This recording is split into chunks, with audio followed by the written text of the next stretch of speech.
بسم اللہ الرحمن الرحیم۔ السلام علیکم۔ امید ہے میرے ویور ٹھیک ٹھاک خیریت سے ہوں گی۔ آپ کی دعاؤں سے میں بھی ٹھیک ہوں۔ رزق میں بے پناہ اضافہ کرنے والے کام، کوئی قرض مانگے تو اسے قرض دینا، اذان سنتے وقت خاموشی اختیار کرنا، کھانا کھانے سے پہلے بسم اللہ شریف پڑھنا، گھر میں پودا لگانا اور پانی دینا، صبح کے وقت طلوع آفتاب سے پہلے اٹھنا، مصیبت پریشانی میں اللہ پر بھروسہ کرنا، ہمیشہ خالی برتنوں کو الماری وغیرہ میں الٹا کر کے رکھنا، جس گھر میں میاں بیوی لڑتے رہتے ہوں وہاں ہمیشہ رزق کی تنگی رہتی ہے۔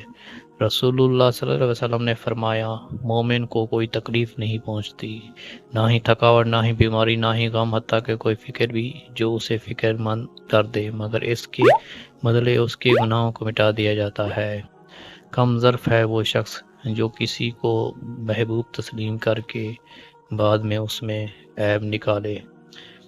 گھر کو برباد کر دینے والے روزمرہ کے کام، رات کو گھر میں صفائی کرنے کی عادت، ٹوٹی ہوئی کنگھی سے بال سنوارنا۔ اگر آپ دوستوں کو ہماری ویڈیو اچھی لگے تو ہمارے چینل کو سبسکرائب کریں، لائک کریں، کمنٹ کریں، شیئر کریں۔ ملتے ہیں نیکسٹ ویڈیو میں۔ اپنا بہت سا خیال رکھیے گا۔ اللہ حافظ۔